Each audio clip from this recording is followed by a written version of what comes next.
गीता सत्संग में आप सभी का स्वागत, जहां हम भगवत गीता के तीसरे अध्याय को सूत्र से जानने का प्रयास कर रहे हैं। सभी की ओर से सबको प्रणाम और निवेदन कि आज के गीता सत्संग की शुरुआत करें। आशु जी, बहुत बहुत धन्यवाद। मेरी ओर से भी आप सबको प्रणाम, नमस्कार, चरण वंदना। और यही कहूंगा, योगस्थ कुरु कर्माणि। हम लोग तीसरे अध्याय की चर्चा कर रहे हैं पिछले कुछ दिनों से। और आज एक बार श्लोक नंबर 31 को पढ़ेंगे, फिर आगे चलेंगे। इसे पढ़िएगा। ये मे मतमिदं नित्यम् अनुतिष्ठन्ति मानवाः श्रद्धावन्तो न सूयन्तो मुच्यन्ते तेऽपि कर्मभिः।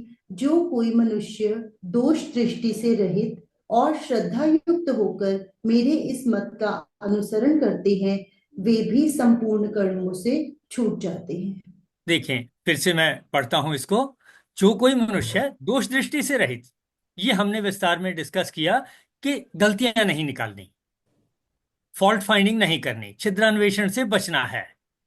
तो जो दोष दृष्टि से रहित होकर के श्रद्धा युक्त, कि जो बताया गया है, जो बातें बताई गई हैं वो ठीक हैं, काम की हैं, ऐसा मान करके हम चलेंगे। उनमें कोई चीज क्लियर नहीं है, पूछ लें, समझ लें, किसी और से पता कर लें, लेकिन मान के चलें, श्रद्धा पूर्वक चलें कि हाँ ये ठीक है। श्रद्धा युक्त होकर मेरे इस मत का, कौन से मत का? वो मत है इससे पहले श्लोक में, श्लोक नंबर 30 में, जिसमें कहा, एक बार देखें, अध्यात्म चेतसा, यानी जो अध्यात्म में चित्त को लगाए हुए हैं, सर्वाणि कर्माणि मयि सन्न्यस्य, सभी कर्मों को मेरे में संन्यस्त करके, यानी मेरे बताए हुए तरीके के अनुसार चल करके, निराशी निर्ममः विगत ज्वर है, आशा रहित, ममता रहित और संताप से रहित, ऐसा हो करके युद्ध कर।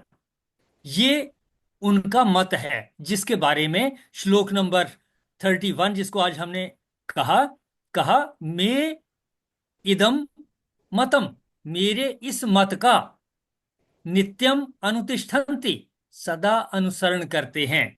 तो उनका मत हमने पिछले श्लोक में जान लिया, और इस श्लोक में कहा कि दोष दृष्टि रखते हुए, दोष दृष्टि से रहित होकर के और श्रद्धा युक्त होकर उस मत का अनुसरण करना है। जो अनुसरण करते हैं वे भी संपूर्ण कर्मों से छूट जाते हैं। और पहला शब्द है ये में, यानी जो कोई, मतलब ये कि ये बात जो कही है ये पूर्ण मनुष्य समुदाय के लिए है, सभी के लिए कही गई है। हम सबके काम की चीज है कि हम श्री कृष्ण जी द्वारा बताए गए पिछले श्लोक में जो उनका मत बताया गया, उसका अनुसरण करते हुए, दोष दृष्टि से रहित होकर के, श्रद्धा पूर्वक हम अनुसरण करें उन बातों का, तो फिर संपूर्ण कर्मों से छूट जाएंगे। यानी एक ये रूल हमें पता चला। देखें, इसमें किसी का कोई प्रश्न? चलिए इससे अगले श्लोक पे चलते हैं, श्लोक नंबर 32। ये तु एतत् अभ्यसूयन्तः न अनुतिष्ठन्ति मे मतम् सर्वज्ञान विमूढान् तान् विद्धि नष्टान् अचेतसः। परंतु जो मनुष्य मुझ में दोषारोपण करते हुए मेरे इस मत के अनुसार नहीं चलते हैं, उन मूर्खों को तू संपूर्ण ज्ञानों में मोहित और नष्ट हुए ही जान। देखें, इनको शब्दों को समझते हैं जरा। तू, परंतु, ये जो मनुष्य, अभ्य सुयंत है, दोषारोपण करते हुए, यानी गलतियां निकालते हुए, किसी में भी गलती निकाल रहे हो हम, चाहे पदार्थ में, अस्त्र में, शस्त्र में, विद्या में, नॉलेज में, किसी बड़े में, छोटे में, किसी पशु पक्षी में, किसी जो भी पेड़ पौधे हैं उनमें, किसी भी चीज में अगर हम गलती निकालते हैं, तो यहां कहा, परंतु जो मनुष्य दोषारोपण करते हुए, अभ्य सुयंत है, गलतियां निकालते हुए, फॉल्ट फाइंडिंग करते हुए, मेरे इस मत के अनुसार नहीं चलते, जो रूल मैंने आपको बताया, देखें जरा एक बार रिवाइज करें मन में, क्या रूल है? अध्यात्म चेतसा, मन में अध्यात्म होना चाहिए। फिर और क्या क्या बातें हैं उसमें? अध्यात्म चेतसा के अलावा साथ में क्या क्या है? श्रद्धा श्रद्धा के साथ, श्रद्धा के साथ। और इसके और अलावा क्या आशा, है? आशा रहित, ममता रहित, संताप रहित। बिल्कुल ठीक। इतनी चीजें ध्यान में रखनी हैं। तो कहा, अभी हम कौन से श्लोक की बात कर रहे थे? श्लोक नंबर 32 की। परंतु जो मनुष्य अभ्यसूयंत है, दोषारोपण करते हुए, यानी गलतियां निकालते हुए, डिफेक्ट आइडेंटिफाई करते हुए, छिद्रान्वेषण करते हुए, मेरे इस मत के अनुसार नहीं चलते, यानी उन बातों का ध्यान नहीं रखते अगर हम, उनके बारे में कहा जा रहा है तान अचेत से है। उनको क्या कहा? कि वो अचेतस हैं, उनकी चेतना जरा नहीं है, सोए हुए हैं, सुस्त हैं, वो समझ नहीं रहे बात को। तान अचेत सह, उन बिना चेतना वालों को, यहां शब्द हिंदी में लिखा है मूर्खों को, इसकी बजाय हम कहेंगे अचेत सह, जिसका हम ठीक से अर्थ समझें कि जो अलर्ट नहीं है, समझ नहीं रहे बातों को, जो कृष्ण जी ने बातें बताई हैं उनको जो समझ नहीं रहे हैं, उनको अचेत सह कहा गया। सर्व ज्ञान विमूढ़ान, सभी ज्ञानों में जो कंफ्यूज हो रहे हैं। कौन से ज्ञान? इससे पहले जितनी भी बातें श्री कृष्ण जी ने बताई हैं, उन ज्ञानों में कंफ्यूज हो रहे हैं, वो हुए सर्व ज्ञान विमूढ़ान। नष्टान विद्धि, नष्ट हुए जान, कि फिर उन्होंने कुछ नहीं सीखा। इसका मतलब इससे आगे बढ़ने से पहले हमें कहीं ना कहीं माइंड में इससे पहले की जो बातें हैं वो ध्यान में रखनी चाहिए। तो इस श्लोक से देखें हमें क्या पता चला, एक बार रिवाइज करता हूं। कहा जो मनुष्य गलतियां निकालते हुए मेरे इस मत के अनुसार नहीं चलते, इस मत के अनुसार हमने पहले से एक बार फिर रिवाइज कर लें। हाँ जी, क्या क्या है? अ, श्रद्धा युक्त होकर, दोष दृष्टि से रहित होकर, ममता, आसक्ति और संताप से रहित होकर जो भी कार्य अध्यात्म करते हैं, चेतसा, अध्यात्म चेतसा, मतलब मेरे अध्यात्म मत का अनुसरण उनके मन में करते है, हैं। अध्यात्म मन में है, और ये साथ में श्रद्धा है। और तीन चीजों से छोड़ करके ये याद रखना है कि इस मत के अनुसार जो नहीं चल रहे और उल्टा गलतियां निकाल रहे हैं, जो मनुष्य दोषारोपण करते हुए, दोषारोपण किसी भी चीज में हो सकता है, यहां हिंदी में लिखा है मुझ में दोषारोपण करते हुए। मेरे हिसाब से दोषारोपण किसी भी चीज में हो सकता है, अपने दोस्त में, दुश्मन में, बड़े में, छोटे में, मित्र में, शत्रु में, पदार्थ में, पौधों में, पशु पशु पक्षियों में, किसी में भी दोषारोपण हो सकता है। जो जब मनुष्य परमात्मा सब में है, तो अगर हम सब में परमात्मा देखते हैं तो फिर वो परमात्मा में ही दोष आरोपण हो गया ना, अगर हम बिल्कुल किसी ठीक, मित्र कर रहे हैं। लेकिन हम ऐसा कहने की बजाय कि ये भी कह सकते हैं, तो परमात्मा, अगर मुझे याद रहे, ये बात अगर याद रहे कि मैं परमात्मा में दोषारोपण कर रहा हूं, तो फिर तो मैं परमात्मा से भी ऊपर हो गया, कि उसमें मैं, उसके किए हुए में, उसके द्वारा जो कुछ बनाया गया है उसमें मैं गलतियां निकाल रहा हूं। मेरी क्या ताकत, मैं उसी का अंश होकर उसी की शक्ति में गलतियां निकालूं? ये इनअप्रोप्रिएट होगा। इसी के बारे में कहा है कि दोषारोपण से बचना है, कि जिसमें हम गलतियां निकाल रहे हैं वो भी परमात्मा ने ही बनाया हुआ है। ऐसा अगर ध्यान में है तो फिर गलतियां निकालने से हम बचेंगे। जो जो मनुष्य दोषारोपण करते हुए मेरे इस मत के अनुसार नहीं चलते, एक तो गलतियां निकाल रहे हैं और वो जो बातें बताई गई हैं उनको फॉलो नहीं कर रहे, उनके बारे में कहा तान अचेत सह, कि वो जो बिना चेतना के हैं, जिनके माइंड से वो भूल गया है। चेतना की तो बात हो रही थी, अध्यात्म चेतसा की तो बात हो रही थी, और यहां कहा अचेत है, कि उनके ध्यान में अगर ये बातें नहीं हैं, तो कहा गया सर्व ज्ञान विमूढ़ान, सभी जितना ज्ञान अभी तक हमने श्री कृष्ण जी से जाना उसमें मूढ़ हैं वो उनकी समझ में नहीं आया। सर्व ज्ञान विमूढ़ान, नष्टान विधि, नष्ट हुए जान। देखें जरा, इसको माइंड में बिठाएं कि इस श्लोक में क्या कहा गया। इसका लिंक है इससे पिछले दो श्लोकों के साथ, खास करके उसके साथ जहां अध्यात्म चेतसा चेतसा, और फिर श्रद्धा युक्त होने की बात कही और 3 चीजों से बचने की कही। उन बातों को जो ध्यान में नहीं रखते और दोषारोपण करते हैं। देखें जरा, किन चीजों के बारे में कहा कि जिनके माइंड में अध्यात्म नहीं है, श्रद्धा नहीं है, और 3 बातें और जो हैं वो नहीं हैं। जिनके माइंड में वो नहीं है और गलतियां निकालते हैं।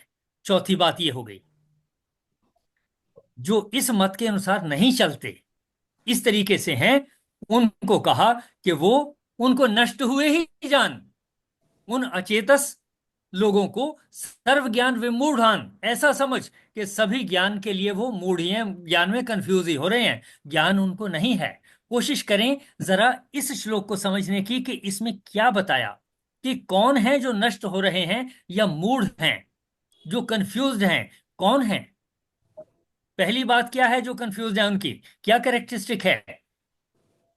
सर वो अध्यात्म अध्यात्म चेतसा में में नहीं है। चेतना नहीं है उनकी, ठीक। और अध्यात्म चेतसा में नहीं है, तो उसकी वजह से फिर वो आशा भी रखते हैं श्रद्धा और श्रद्धा ममता नहीं है, रखते हैं, और वो संताप भी उनको होता है, और ठीक। वो दूसरों में गलतियां निकालते हैं बिल्कुल और ठीक, यहां इस श्लोक से गलतियां पता चला कि दोषारोपण करते हैं और उसके दोषारोपण अनुसार करते नहीं हैं। चलते। उनके बारे में क्या कहा? हाँ जी। तो मत जो उनको ज्ञान दिया गया, जो ज्ञान फॉलो करना चाहिए, उस ज्ञान को वो फॉलो नहीं करते हैं। तो जो इतनी नासमझी से जो काम करते हैं, उनको हम कहेंगे कि वो उनको बिल्कुल कोई ज्ञान नहीं है, और एक कि तरह वो से नष्ट ही हो गए वो समझो, नष्ट ही फिर है। उनकी क्या तरक्की होनी है हाँ कि जी, उनको नष्ट हुए ही समझ। समझेंगे, उनको नष्ट ही समझेंगे हम।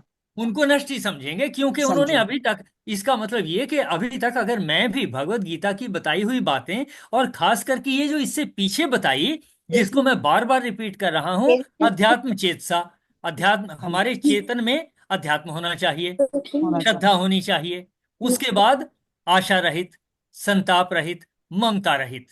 ये 5 वो बातें हैं जिनके बारे में कहा जा रहा है। जो मनुष्य गलतियां निकालते हुए, दोषारोपण करते हुए इन 5 बातों के अनुसार नहीं चलते, मेरे इस मत के अनुसार नहीं चलते, जो ये शब्द है इस मत के अनुसार, इसको हमने कई बार रिपीट किया। इसमें 5 चीजें आ गई। अपने चेतन में अध्यात्म होना, श्रद्धा होना, फिर 3 ममता, चीजें, ममता रहित, ममता, अहंकार रहित, सत्य रहित। संताप रहित। संताप रहित। ये होना कि इस मत के अनुसार चलना है। जो नहीं चलते उनके बारे में कहा, और नहीं चल रहे इसके साथ दोषारोपण भी कर रहे हैं, गलतियां भी निकाल रहे हैं। अगर ऐसा है, हम अगर ऐसा करते हैं, अगर हमें वो 5 बातें भूलती हैं और इसके साथ ही हम गलती भी निकालते हैं, तब ऐसे व्यक्तियों को, तब हमें भी कहा जाएगा कि हम मूढ़ हैं। हमें जो ज्ञान है वो याद ही नहीं है, उसका कुछ पता ही नहीं, हम उस ज्ञान में कंफ्यूज हुए पड़े हैं, और फिर हम नष्ट ही हैं। हमारे जीवन में फिर प्रगति के चांस कम हैं। अब जरा माइंड में बिठाएं कि कौन सा मत है जिसके बारे में श्री कृष्ण जी कह रहे हैं, वो 5 पॉइंट वाला, अध्यात्म चेतसा, ठीक। और उनके भगवान के मत के श्रद्धा, अनुसार श्रद्धा युक्त भी होना, श्रद्धा ठीक। युक्त नहीं है, ममता रहित, संताप रहित, और अहंकार रहित, अहंकार रहित। ठीक। ये 5 चीजें हैं जो उनका मत है, और इन 5 चीजों के इस मत के अनुसार नहीं चल रहे, और क्या कर रहे हैं? गलतियां निकाल रहे हैं, गलतियां, दोषारोपण कर रहे हैं। दोषारोपण कर रहे हैं। यानी फिर से बिठाएं कि कौन सा मत है श्री कृष्ण जी का। उस मत में 5 पॉइंट बताए, और एक पॉइंट यहां बताया कि जो उस मत के अनुसार नहीं चल रहे और दोषारोपण कर रहे हैं, फिर उनके बारे में क्या कहा कि वो वो ज्ञान ज्ञान रखते हुए भी मूड हैं, कंफ्यूज हैं। कि ऐसे लोग जो उन 5 पॉइंट का ध्यान नहीं रखते और गलतियां निकालते हैं, वो ज्ञानवान होते हुए भी, नॉलेज रखते हुए भी, वो कंफ्यूज्ड हैं और उनको नष्ट हुए जान। यानी कि अगर हमने उन 5 बातों का ध्यान नहीं रखा, हमें बार बार इनको रिपीट करने की जरूरत है, हमारे माइंड में पक्के हों, ताकि हमारे आचरण में बैठ जाएं वो। हमारे आचरण में अगर बैठ गए तब बात बनेगी कि हम श्री कृष्ण जी के मत के अनुसार चल रहे हैं, और फिर हम दोषारोपण से बच जाएं। अगर इतना मैंने कर लिया तो डेफिनेटली मैं विमूढ़ नहीं हुआ। सर्व ज्ञान विमूढ़ान, इससे मैं हट गया, यानी मैं कंफ्यूजन से बाहर आ गया। ज्ञान जो है मेरे लिए वेस्ट नहीं हुआ, और फिर मैं नष्ट भी नहीं होऊंगा, बच जाऊंगा, नष्ट होने से बच जाऊंगा। अब बिठाएं मन में, देखें जरा कि इस श्लोक में क्या कहा, कि कौन से व्यक्तियों की बात हो रही है जो श्री कृष्ण जी के बताए हुए मत के अनुसार नहीं चल रहे। उस मत में 5 पॉइंट हैं, और छठी बात यहां कही गई कि दोषारोपण भी कर रहे हैं। जो ऐसा है, उन 5 पॉइंट को फॉलो नहीं कर रहे, दोषारोपण और कर रहे हैं, उनके बारे में कहा वे जो हैं ऐसे अचेतस लोगों को, सर्व ज्ञान विमूढ़ान, सभी ज्ञान के होते हुए भी कंफ्यूज्ड हैं, ऐसा समझें, उनको नष्ट हुए जान। देखें, ट्राई करें कि इस श्लोक से हमें क्या पता चला, और इसका लिंक पिछले वाले श्लोक की तरह के साथ कैसे है। सर कि जो लोग परमात्मा की बात को नहीं मानते और दूसरों में दोषारोपण भी करते हैं। हाँ, रुके ऐस- रुके जरा, रुके जरा। यहां मैं ये कहूंगा, जो इस श्लोक के अनुसार है, मेरे इस मत के अनुसार, वो मत कौन सा है उसको जरूर कहें, रिपीट करें, वो 5 पॉइंट हाँ वाला मत। हाँ जी, वो मत ये प्लीज नहीं हुआ कंटिन्यू। हाँ ना जी। कि जो लोग अध्यात्म के अनुसार नहीं चलते, अध्यात्म की राह पे नहीं चलते, ऐसे कह सकते हैं। ठीक और ठीक जो श्रद्धावान नहीं है, ठीक। और आशा आशा रहित, आशा संताप रहित है, रहित, अहंकार रहित, और ये 3 पॉइंट और हैं। हाँ जी, ममता रहित और संताप रहित। ठीक।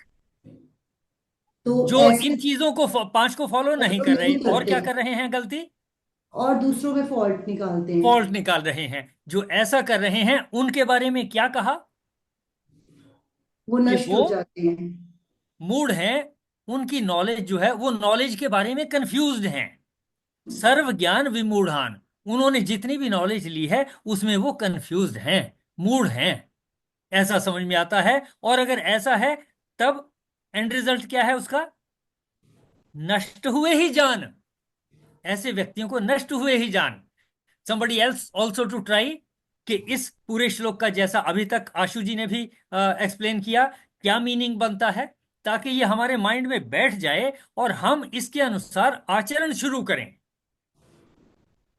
एनीवन, करें प्रयास कि श्री कृष्ण जी का मत क्या है इस श्लोक में, जिसका रेफरेंस है 5 हरदीप पॉइंट भाई वाला मत पांच है।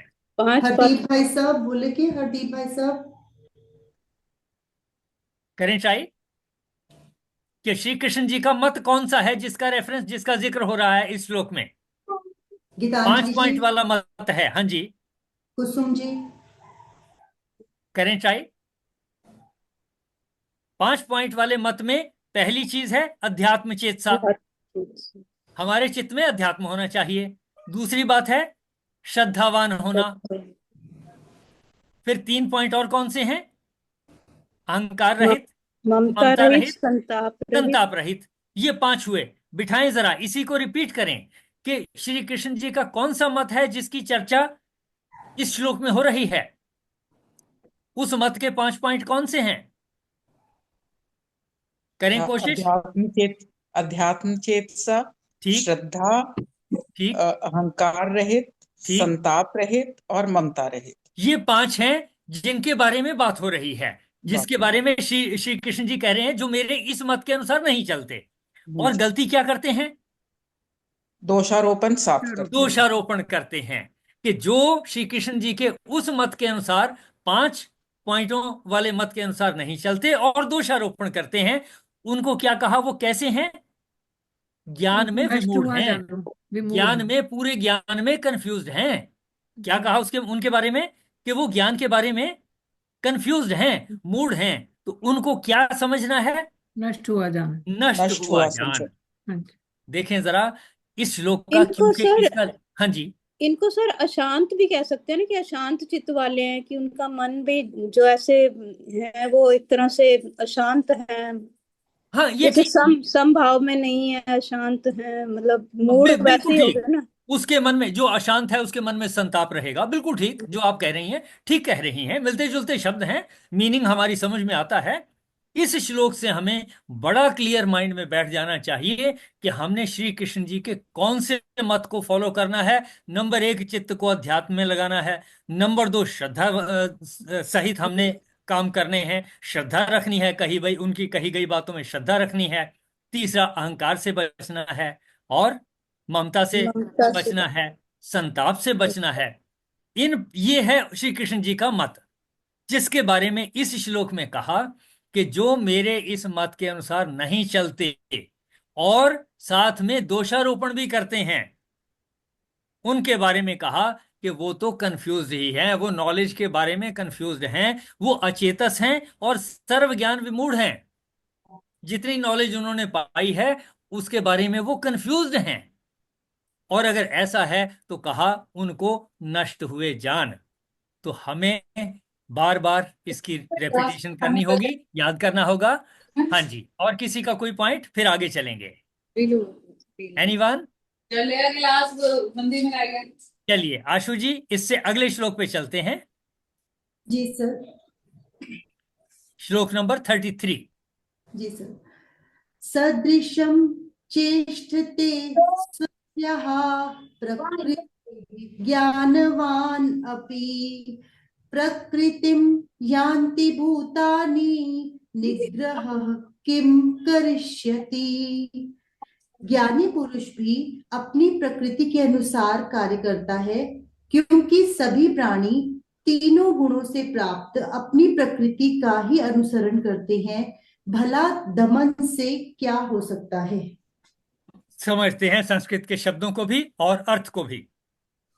सदृशम चेष्टते स्वस्या प्रकृतेः ज्ञानवान अपि, कहा भूतानि यानी सभी प्राणी, प्रकृतिम, अकेले मनुष्य की बात नहीं कही जा रही, भूतानि सभी प्राणी जिनमें प्राण है, यानी पेड़ पौधे भी शामिल हो गए, जीव जंतु शामिल हो गए, सब कुछ इसमें आ गया, मनुष्य भी आ गए। भूतानि सभी प्राणी, प्रकृतिम प्रकृति को, यान्ति प्राप्त होते हैं। इसका मीनिंग समझते हैं जरा, कि कोई प्राणी प्रकृति को कैसे प्राप्त होता है। जो गाय का बछड़ा है उसको बड़ा होकर के गाय की ही शक्ल में आना है, उसको पैदा होते ही गाय की तरह व्यवहार करना है। मनुष्य का बच्चा है, उसको मनुष्य की तरह से ही कुदरत ने बनाया, उसकी जो प्रोग्रेस है वो उसी की तरीके से होगी। पशु पक्षियों में से जो जैसा है, जिस जाति का है, उसी जाति के अनुसार उसकी वृद्धि होगी, उसी के अनुसार उसके गुण होंगे। तो ये है मीनिंग, सभी प्राणी प्रकृति को यान्ति प्राप्त होते हैं, यानी मनुष्य के जो बच्चे हैं वो मनुष्य की तरह से आगे प्रोग्रेस करेंगे। पेड़ पौधे अपने बीज के अनुसार प्रोग्रेस करेंगे, जन्म लेंगे, आगे बढ़ेंगे, फल फूल लगेंगे। जीव जंतु जिस जिस प्रकृति के वो हैं उस प्रकृति के अनुसार चलेंगे। प्राणियों की बात हो रही है, अकेली इंद्रियों की बात यहां नहीं हो रही अभी। भूतानि प्रकृतिम यान्ति, सभी प्राणी प्रकृति को प्राप्त होते हैं। कौन सी प्रकृति? जैसा उनको बनाया कुदरत ने।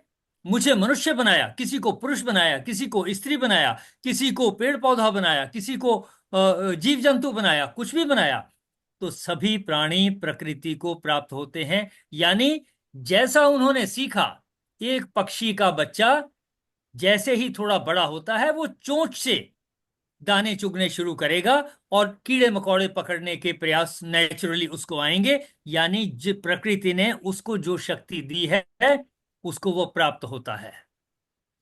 फिर से देखें, सभी प्राणी प्रकृतिम यान्ति, प्रकृति को प्राप्त होते हैं। फिर ज्ञानवान अपि, ज्ञानवान भी स्वस्या प्रकृते, अपनी प्रकृति के अनुसार। पहले तो प्राणियों की बात की, अब ज्ञानवान की बात कर रहे हैं। तो ज्ञानवान की भी, जो प्रकृति ने उसको ज्ञान की जो कैपेबिलिटी दी है, नॉलेज को समझने की और नॉलेज को दूसरों में शेयर करने की, एनालाइज करने की कैपेबिलिटी जिनको कुदरत ने ज्यादा दी है तो सभी में, किसी में थोड़ी ज्यादा है। ज्ञानवान भी, ज्ञानवान कौन से हैं? जिनको कहा कि वो श्री कृष्ण जी के बताए हुए मार्ग के अनुसार चलते हैं, समभाव में रहते हैं और जो 5 पॉइंट बताए उनको फॉलो करते हैं, तो उनको ज्ञानवान कहा जाएगा। बाकियों को फिर मूढ़ कहा गया, अचेत सा कहा गया। ज्ञानवान भी स्वस्याह अपनी प्रकृति, प्रकृति के अनुसार, जैसे सभी प्राणियों की अपनी अपनी प्रकृति है, वैसे ही ज्ञानवान की प्रकृति है, यानी कुदरत ने जो शक्ति उसको दी है उसके अनुसार। सदृशम के अनुसार चेष्टते, चेष्टा करता है कि मुझे अगर ये कैपेबिलिटी दी है कि मैं एक एक शब्द पढ़ करके उसके अनुसार आपसे बातचीत करूं, तो मैं उसके अनुसार चेष्टा कर रहा हूं। कोई और किसी दूसरे तरीके से इसी श्लोक को या इन्हीं श्लोकों को, भगवत गीता को पढ़ेगा और एक्सप्लेन करेगा, वो उसको दिया है, वो कैपेबिलिटी कुदरत ने उनको उस तरीके की कैपेबिलिटी दी है। तो कहा ज्ञानवान भी अपनी प्रकृति के अनुसार, यानी जैसा उसको कुदरत ने कैपेबिलिटीज दे दी और साथ में उसने कुछ और डेवलप कर ली, चेष्टते, चेष्टा करता है। फिर कहा निग्रह किम करिष्यति, हट क्या करेगा कि मैं जबरदस्ती कुछ नहीं कर सकता, करूं भी तो उसका कोई ज्यादा बड़ा फल नहीं होने वाला। प्रकृति कुछ और है, मेरी प्रकृति में है कि मैं भगवत गीता को इस तरीके से पढ़ूं, समझूं, आपके साथ इंटरेक्शन करूं। मैं किसी और तरीके से ट्राई करूंगा, फेल हो जाऊंगा। मैं एक तरीके से जानता हूं, एक तरीके की मुझे नॉलेज है, मैं किसी दूसरे तरीके की नॉलेज के हिसाब से चलना शुरू कर दूंगा जिसका मुझे पता नहीं है, नहीं बात बनेगी, जबरदस्ती नहीं हो सकता। तो इस श्लोक में कहा सभी प्राणी प्रकृति के अनुसार काम करते हैं, यानी जैसी कैपेबिलिटी कुदरत ने उनको दी है, अगर उनकी कैपेबिलिटी में, उनके स्वभाव में उनका आईक्यू थोड़ा ज्यादा है और वो एनालिटिकल माइंड से चलते हैं, वो उसी के हिसाब से चलेंगे। कोई दूसरा है जो कहता है देखिए ये सारी बात छोड़ो, मुझे नहीं पता भगवत गीता में क्या लिखा है, मुझे कुछ लेना देना नहीं है रामायण में क्या लिखा है, ना रामचंद्र जी से ना किसी परमात्मा से, मुझे तो मेरे गुरु जी ने जो बात बताई है मुझे वो फॉलो करनी है।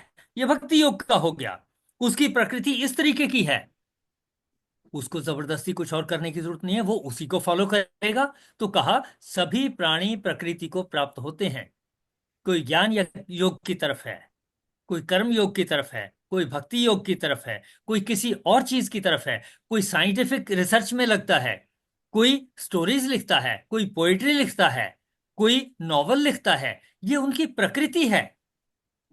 और वो जबरदस्ती उससे हट करके कुछ और करना चाहें तो उतना अच्छा नहीं हो पाएगा। हाँ, हम किसी चीज को समझते हैं, वो हमें शुरू में मुश्किल लग सकती है और थोड़ा प्रयास करें, उसके बाद हो सकता है कि हमें वो अच्छी लगने लगे। एक समय ऐसा था जब मैं ये मान के चलता था कि मुझे टीचर नहीं बनना, मुझे बाकी सब काम करने हैं, मुझे एमएससी करनी है, मुझे ये करना है, मुझे फिजिक्स पढ़नी है, मुझे टीचर नहीं करना, मुझे बीएड नहीं करनी। लेकिन ऐसा हुआ कि बीएससी में मेरी परसेंटेज थोड़ी सी कम रह गई, जिसकी वजह से एमएससी में एडमिशन के कोई चांसेस नहीं थे। तो जबरदस्ती मुझे सोहनलाल कॉलेज में बीएड में एडमिशन लेना पड़ा। अनमने से मैं गया, घर वालों ने कह दिया कि जाइए उधर देख करके आइए, एडमिशन लीजिए।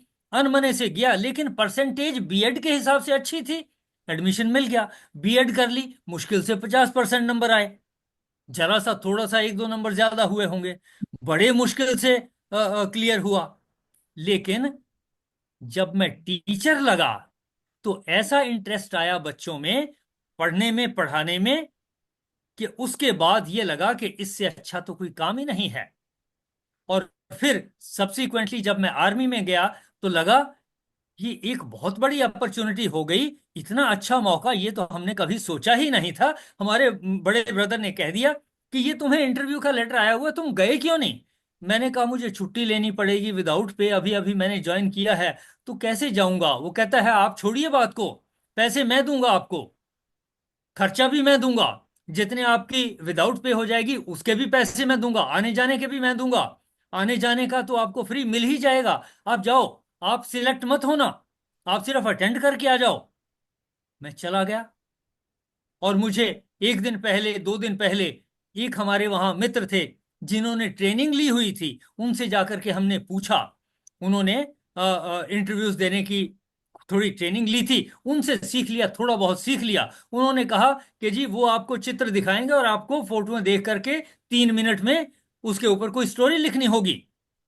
तो मैं ट्रेन में बैठ करके बाहर खिड़की में से देखता था, जो चित्र देखता था माइंड में उसकी जो है स्टोरी बनाता था। इस तरीके से करते करते बेंगलोर पहुंचा, इंटरव्यू में गए, वहां पर जा करके पास हो गए। फिर मेडिकल पास नहीं हो रहा था, मेडिकल में वजन कम निकल रहा था, तो उसने कहा जाओ केले खा के आओ ना, पानी पी के आओ, जल्दी जाओ। केले खाने के लिए गया, बहुत केले खाए, वहां केले भी बड़े बड़े होते हैं, जितना खा सकता था। और फिर यूरिनेशन के लिए भी ना जाएं कि भाई वजन कम ना हो जाए, तो जा करके बड़ी मुश्किल से वेट किया, वजन करवाया, वो पूरा हो गया, उसने मेडिकली फिट कर दिया, आर्मी में चले गए। 28 साल आर्मी में लगाए। बड़ा अच्छा लगा कि ये बहुत बड़ी अपॉर्चुनिटी है। मैं क्या कह रहा हूं, ये कि भाई कई दफे कोई चीजें हमें नहीं पसंद होती, जबरदस्ती करने कोई करवा देता है या कुदरत करवा देती है, हमें अच्छी भी लगने लगती हैं। लेकिन ये कहा कि जो स्वभाव आ गया, जिसको हमने सीख लिया, उसको हम नेचुरली करेंगे। सभी प्राणी प्रकृति को प्राप्त होते हैं। जो मेरी कैपेबिलिटी थी, कुदरत ने जबरदस्ती से या किसी तरीके से मेरे लिए वो अपॉर्चुनिटी पैदा कर दी। मैंने उसको जितनी कोशिश हो सकती थी, कम या ज्यादा ऐसी कोशिश की, उसको एक्वायर किया, तो फिर मैं उसमें भी ज्ञानवान हो गया। सभी प्राणी प्रकृति को प्राप्त होते हैं, यानी जैसी जैसी हमारी प्रकृति है, हमें वैसी अपॉर्चुनिटी और एनवायरनमेंट मिलता जाता है। किसी भी तरीके से ज्ञानवान भी अपनी प्रकृति के अनुसार चेष्टा करता है। पहले सभी प्राणियों के बारे में कहा, फिर ज्ञानवान के बारे में कहा, और अंत में कहा निग्रह किम करिष्यति, फिर हट क्या करेगा, फिर जबरदस्ती क्या करूंगा। यानी हम जबरदस्ती कुछ नहीं कर पाएंगे। हाँ, अपॉर्चुनिटी आती है तो उसका फायदा उठाएं। देखें जरा इस श्लोक का क्या मीनिंग है, एक बार रिपीट कर देता हूं। कहा सभी प्राणी अपनी प्रकृति को प्राप्त होते हैं, यानी हमारा जो नेचर है, हम उसी के अनुसार काम करेंगे। जबरदस्ती की कोई बात नहीं है, हमें उसी में प्रसन्नचित्त रहना है। ज्ञानवान भी अपनी प्रकृति के अनुसार करेगा, यानी जो ज्ञानवान नहीं है वो भी अपनी प्रकृति के अनुसार करेगा, जितनी उसकी नॉलेज और आईक्यू है और लर्निंग है उसके हिसाब से करेगा। जो नॉलेज वाला है, ज्ञानवान है, वो भी अपनी प्रकृति के अनुसार करेगा। जबरदस्ती की क्या बात है, ऐसा कहा गया। तो इस श्लोक से हमें दो बातें पता चलती हैं कि सभी प्राणी अपनी प्रकृति के अनुसार काम करते हैं, ज्ञानवान भी अपनी प्रकृति के अनुसार चेष्टा करता है। और तीसरी बात कही गई कि जब ऐसा है तो फिर जबरदस्ती की क्या बात है, किसी से कुछ जबरदस्ती करवाने की जरूरत नहीं। जैसा जैसी उसकी प्रकृति है, उससे उस काम को करवा लो, उससे उसमें फायदा उठा लो। देखिए जरा, कोशिश करें कि इस श्लोक से तीन बातें हमें क्या पता चली। पहली बात क्या है, सर सभी पहली बात प्राणी, तो हाँ जी, सर पहली बात तो ये पता चली कि सभी प्राणी जो हैं वो प्रकृति के अनुसार कार्य करते हैं। उनकी जैसे उनकी अपनी प्रकृति के अनुसार, उनकी उनकी दूसरे की अपनी नहीं। हाँ, अपनी प्रकृति जैसी है उनकी, अपनी जैसा कुदरत ने बनाया उसके अनुसार काम करते हैं। दूसरा जैसे देखिए, कोई जानवर है उसके जैसे बच्चे हैं वो उसी की तरह काम करे। ठीक पक्षी है वो वैसे ही चोगा चुगेगा जैसे उसका उसकी प्रकृति है, राइट। ठीक, तो इसी तरह जो ज्ञानी है, ज्ञानवान है, वो भी अपनी प्रकृति के अनुसार ही कार्य करते हैं। बिल्कुल ठीक। जिस चीज अगर में, जिस सब्जेक्ट में उसका इंटरेस्ट होगा, उसमें वो आगे बढ़ जाएंगे। ठीक, आगे बढ़ जाए, अगर सब प्रकृति के अनुसार ही होता है प्राणियों का, तो फिर हट किस बात का, फिर जबरदस्ती हाँ क्यों की जाए। तो सर इससे ये भी पता चला कि जैसे वो पिक्चर भी एक बार आई थी, वो नाम नहीं याद आ रहा, जिसमें वो कोशिश करते हैं उसको और कोई प्रोफेशन करवाने की। तो बच्चे का अगर इंटरेस्ट म्यूजिक में है तो म्यूजिक की तरफ ही जाना चाहिए उसको, बिल्कुल ठीक, बिकॉज वो प्रकृति उसकी वो है उसकी प्रकृति वैसी है। बिल्कुल ठीक, बिल्कुल ना। ठीक। वो ऐसे उसी के वरना अनुसार चेष्टा करेगा। बिल्कुल हाँ, ठीक, हाँ जी, अपने बच्चों का भी ध्यान रखना चाहिए कि उनका इंटरेस्ट, उनकी प्रकृति कैसी है, उसको ही एनकरेज करना चाहिए, राइट। बिल्कुल ठीक। मेरे हिसाब से जैसा आपने एक्सप्लेन किया, बहुत अच्छे से हमने श्लोक का अर्थ समझा। 3 पार्ट्स में है। पहला पार्ट क्या है, सभी प्राणी अपनी प्रकृति के अनुसार अपनी प्रकृति को प्राप्त होते हैं। दूसरा, ज्ञानवान भी अपनी प्रकृति के अनुसार चेष्टा करता है। और तीसरा पार्ट, फिर जबरदस्ती की क्या बात है? अपने नेचर के हिसाब से काम करना चाहिए, किसी पे ना जबरदस्ती थोपनी चाहिए, ना अपने ऊपर थोपनी चाहिए। जितना हम सरल रहेंगे, अपनी प्रकृति के अनुसार कोशिश करेंगे, उतना हम संभव में रहेंगे। तंगी तब आएगी जब हम हठ से करेंगे, जो हमारी प्रकृति में नहीं है उसको करेंगे, तो संभव में आने में मुश्किल आएगी। देखें जरा, कोशिश करें एक्सप्लेन करने की कि इस श्लोक में कौन सी तीन बातों का पता चला और हमने जीवन में किस बात का ध्यान रखना है। सर इसमें ये भी हो जाएगा कि जो जैसा है उसको वैसा ही एक्सेप्ट करना चाहिए। उसको, जो उसकी नॉलेज है, जो उसकी प्रकृति है, उसकी तरफ अगर उसको लगा देंगे, वो ज्यादा प्रोग्रेस कर जाएगा, सभी के लिए फायदेमंद हो जाएगा, अपने लिए भी, परिवार के लिए भी, समाज के लिए भी, वातावरण के लिए भी। क्यों? उसका मन शांत रहेगा, उसका इंटरेस्ट है उसमें।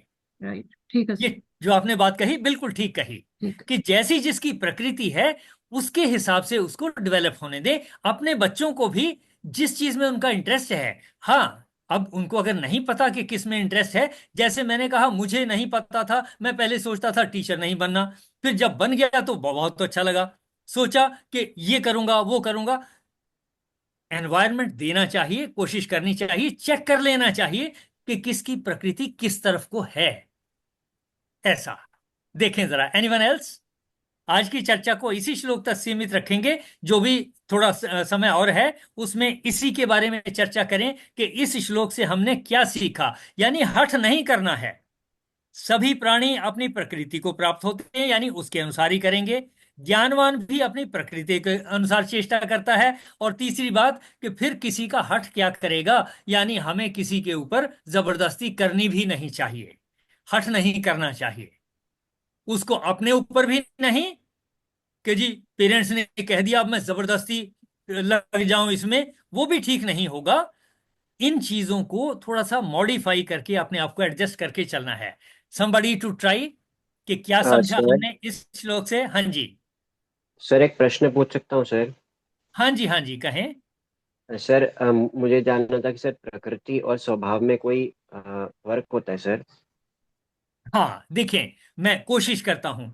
प्रकृति यानी मुझे जन्मजात जो गुण प्राप्त हुए, वो तो इस श्लोक में बात हो रहे हैं, बात हो रही है प्रकृति के अनुसार। पेड़, जी एक बीज की प्रकृति है पेड़ बन जाने की, किसी दूसरे बीज की प्रकृति है बेल बन जाने की, किसी तीसरे बीज की कुछ और प्रकृति है, किसी और तरीके से पशु पक्षियों में जो उनके बच्चे हैं उनकी प्रकृति उनके हिसाब से हो जाने वाली है। जी लेकिन इसी तरीके से मनुष्यों की भी प्रकृति मनुष्यों की तरह से बड़े होने के लिए है। लेकिन स्वभाव जिसको कहेंगे वो है, मेरे में गुस्सा ज्यादा है कम है, कौन सा क्या प्रपोर्शन है, ये मेरा स्वभाव है। आप में इन चीजों की के प्रपोर्शन अलग हो सकते हैं, आपका अलग स्वभाव हो जाएगा। और दुनिया में इस तरीके की थोड़ी थोड़ी वेरिएशन के साथ ही, जैसे 7 रंग हम सुना करते थे, लेकिन अब कंप्यूटर की स्क्रीन के ऊपर मिलियंस ऑफ कलर्स की बात करते हैं, वो जरा जरा सी वेरिएशन के हिसाब से शेड बदलते हैं। तो जो आपने जी प्रकृति की बात की, स्वभाव की बात की, स्वभाव है शेड्स की तरह से। प्रकृति है कि मनुष्य की प्रकृति मनुष्य जैसी होगी, ये बड़ी बात मोटे तौर पे हो गई। और जो स्वभाव है, मेरा स्वभाव एक तरीके का है, थोड़ा गुस्से वाला हो सकता है, किसी दूसरे का नर्म हो सकता है, किसी तीसरे का झगड़े वाला हो सकता है। ऐसा मेरी समझ में आता है। इसके अलावा और भी विस्तार हो सकता है जो मैं अभी नहीं कह सकता। पर फिलहाल जो आपका प्रश्न था, देखें कहां तक उसका उत्तर मिल पाया। जी सर, मैं संतुष्ट हूँ सर प्रश्न के उत्तर से, बहुत बहुत धन्यवाद। और सर जो श्लोक है उसका अर्थ तो कुछ ऐसे है कि हर प्राणी को अपनी प्रकृति होती है, प्रभु के द्वारा हर प्राणी को अपनी प्रकृति मिलती है और उसी प्रकृति के अनुसार हर प्राणी काम करता है। और ज्ञानवान भी अपनी प्रकृति के अनुसार ही कार्य करता है। और हमें किसी की प्रकृति को बदलने का हट नहीं करना चाहिए, हमें खुद पर बिल्कुल भी। ठीक, आपने तीनों पॉइंट जो हैं श्लोक के बहुत अच्छे से समझे हैं और एक्सप्लेन किए हैं। मैं मानता हूं कि इस तरीके से अगर हम प्रयास करते रहेंगे, जिस चीज का हमें नहीं पता, लेकिन हम हठ नहीं कर रहे, हम यहाँ एनालाइज करके कोशिश कर रहे हैं समझने की, इसको हठ नहीं कहेंगे, ये प्रयास है, हमारी कुदरत, हमारी प्रकृति के अनुसार हमारे ये प्रयास हैं, हम समझने की कोशिश करते हैं। देखें जरा, और किसी का कोई पॉइंट? चलिए, सर हाँ जी। इसमें अभी ये आजकल भी एप्टीट्यूड टेस्ट होने लग गए, जिससे कि बच्चों का पता चलता है कि उनकी इंक्लिनेशन किस तरफ को है, तो उसी हिसाब से फिर आगे वो उस लाइन में जा रहे हैं। ये आपने जो बात कही एप्टीट्यूड टेस्ट की, ये इस श्लोक के अनुसार बिल्कुल ठीक फिट बैठता है कि चेक कर लिया जाए किसी बच्चे की प्रकृति और उसका रुझान किस तरफ को है, किस ताकि वो तरफ को उस है। फील्ड में चला जाएगा तो डेफिनेटली ज्यादा प्रोग्रेस करेगा। बहुत अच्छी बात कही आपने। सर ये बात तो ठीक है कि प्रकृति यानी कि पुराने आपके संचित कर्म या प्रारब्ध उसी को कहा जाता है ना, उसी के हिसाब से जो छोटा बच्चा ही पैदा होता है तो सबका अलग अलग स्वभाव अलग अलग प्रकृति होती है ना। हाँ, लेकिन मैं थोड़ा सा हाँ मॉडिफाई जी। करता हूं। ये एक तो हमने समझा कि जीव जंतुओं की प्रकृति उन जैसी है, मनुष्यों की प्रकृति मनुष्यों जैसी है, इनके बच्चों की प्रकृति ये मोटे तौर पे उन जैसी होगी। दूसरा जो आपने बात कही, जीन्स के हिसाब से किसी का रुझान, किसी की सेहत, किसी की शक्ल सूरत, बनावट, ये चीजें उसके हिसाब से होंगी, ये भी उनकी प्रकृति में शामिल है। तो इसी के बारे में कहा जा रहा है, जैसे कि ज्ञानवान अपनी प्रकृति के अनुसार, जो ज्ञानवान नहीं है वो अपनी प्रकृति के अनुसार, जिसमें जिसके जीन्स हैं, जैसे जीन्स हैं जो हमें प्राप्त हुए उसके अनुसार। ये ठीक कहा, जो बात आपने कही बिल्कुल ठीक कही कि हमने इन चीजों के अनुसार, और जैसा मैडम ने अभी बताया, हम एप्टीट्यूड टेस्ट के हिसाब से देखते हुए कि किस तरफ रुझान है, उसी के अनुसार आगे चेष्टा करें। अपनी बात को पूरा करें आप। वो ठीक है सर, एप्टीट्यूड के हिसाब से हम आराम हो जाता है, हमें पता चल जाता है कि हम कंफ्यूज हैं तो हमें उससे वो एनालाइज कर सकते हैं कि आप किस चीज में अच्छा कर पाओगे। लेकिन जैसे जो हम पुराने लोगों में या अब तक के अपनी जनरेशन तक हम बोलते हैं तो थोड़े कंट्रोल्ड हैं वो सब लोग। लेकिन अभी जैसे अगर हम स्कूल में भी बिल्कुल कहने का किसी को राइट नहीं है, डांट भी नहीं सकते आप बच्चों को। आपके टाइम में हमारे टाइम में तो अच्छी खासी डांट पड़ा करती थी घर पे भी और स्कूल में भी। तो हम थोड़े कंट्रोल में तो हैं, ऐसी बात नहीं सर, सुनते हैं दूसरों की बात। पर अगर दूसरे वे में देखें तो अभी अब जैसे बिल्कुल हमने बंद कर दिया अगर कहना, तो बच्चे क्या ज्यादा स्वच्छंद नहीं होते जा रहे हैं। मैं आपकी बात से सहमत हूं। हमने तो वो श्लोक सुना है, लाल ये तो पंचवर्षाणी, यानी 5 वर्ष तक लाड प्यार करो बच्चे को, 10 वर्षाणी ताड़िएत, अगले 10 साल तक जो है तो डांट के रखो, फिर उसको टाइट करके रखो। तो 15 साल हो गए, फिर कहा प्राप्ते तु षोडशे, 16वें साल के लगते लगते, 16 की प्राप्ति होते होते, मित्राम इव आचरेत, मित्रों की तरह से व्यवहार करना चाहिए। ये हम सुनते आए हैं, हमें अब इसको थोड़ा सा और पहले से ध्यान रखना पड़ता है। आज के एनवायरनमेंट में ये पंचवर्षाणी की बजाय हो सकता है 3 वर्षाणी हो जाए। सर पर ना ये बातें बिल्कुल सही हैं, लेकिन ना तो हमें लालियत का अर्थ समझ में आता है पूरी तरह से सबको। लालना को हम ये सोच लेते हैं कि उसकी हर चीज को पूरा कर दें हम, है ना। प्यार किस तरह से करना है वो भी नहीं हमें सबको पता चलता, बहुत सदियां गुजर जाती हैं, जब तक समझ आता है तब तक बहुत देर हो जाती है मुझे लगता है। और जो अगला आपने कहा कि थोड़ा प्रताड़ित वाला, वो भी नहीं समझ में आता हमें, वो भी हम अपने मूड के हिसाब से डांटते हैं बच्चों को। हमें ये नहीं पता कि कब हमें डांटना है बच्चे को और किस तरह से उसको ऐसे डांटना है कि वो मतलब कि वो बिल्कुल बुरझा भी ना जाए लेकिन वो कंट्रोल में भी रहे।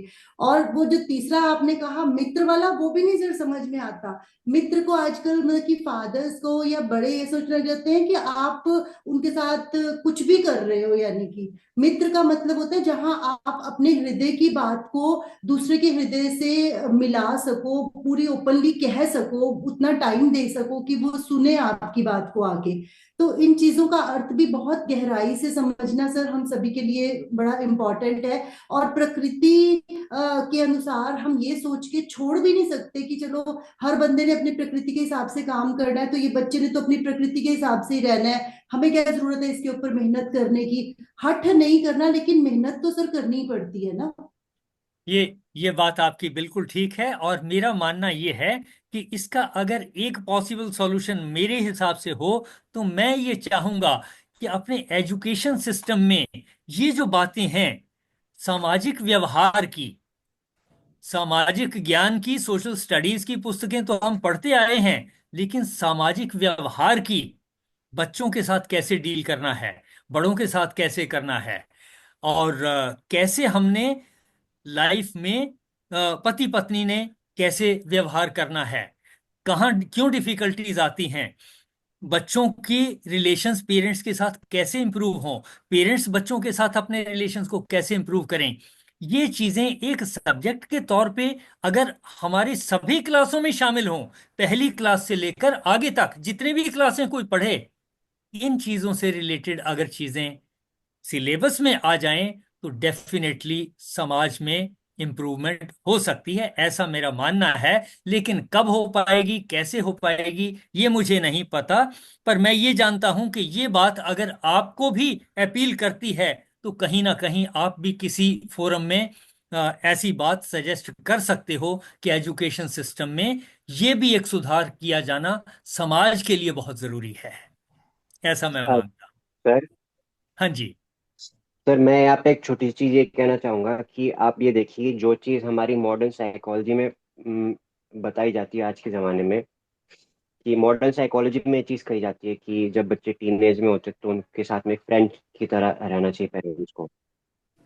लेकिन आप ये देखिए कि ये चीजें हमारे शास्त्रों में हजारों हजारों हजारों साल पहले हमारे ऋषि मुनियों ने लिख के रख दी गई हैं।